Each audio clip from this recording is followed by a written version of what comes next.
Let's talk about for a moment Rand Paul. The libertarian freedom for everyone. Everyone should be free. This guy is such an incredible hypocrite. It's unbelievable. My favorite Rand Paul hypocrisy moment has always been when he was on, I think, Meet the Press early on in his after winning his Senate seat. And he says, I'm going to vote against the debt ceiling limit, raising the debt ceiling limit.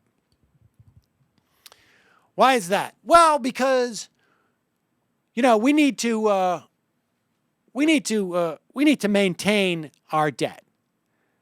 And I think the moderator at the time said, but you realize that if you were to actually not allow the U.S. to pay and service its debt, you've already spent the money. This is just basically saying we're going to pay the credit card bill.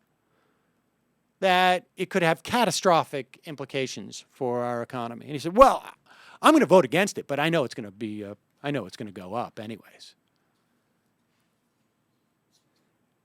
And this is another perfect example of, the libertarians love to talk about unintended consequences. Here's an unintended consequence of Rand Paul. There's a flood insurance program in this country because many people live on the coast, poor, rich alike, a lot of rich. And they can't buy insurance on the private insurance market. So there are government subsidies, essentially, for this insurance market. You don't hear much about people complaining about it. And Rand Paul's not up there saying we shouldn't have government insurance subsidies. You don't hear any of the conservatives talking about this, which has been, we've had it for years and years and years. Because maybe wealthy benefit from it. Maybe all of society benefits from being able to support some type of infrastructure on the coast. I'm not sure of the arguments. But Rand Paul has taken a very principled stand on whether or not they're going to pass the continuing funding of the federal insurance, flood insurance program.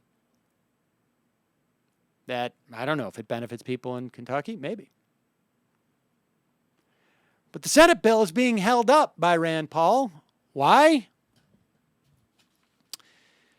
Because a Republican senator is insisting on a vote on an amendment to the Senate bill authorizing and extending flood insurance. They want to attach an amendment arguing that life begins when? At conception? Freedom, liberty, and embryos. Not even embryos.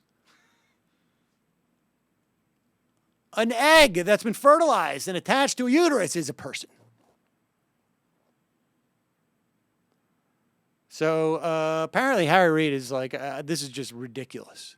But for Rand Paul, this is the way you position yourself in the run up to the Republican convention. I don't know. Maybe this is how he's going to get his speech. Who knows? But typical Tea Party person, right? It's all about fiscal discipline, unless, of course, we can promote anti-gay bigotry or, life begins when you ask someone out on a date. Would you be able to claim this kid on your taxes? Right. There you go, I guess. Unbelievable.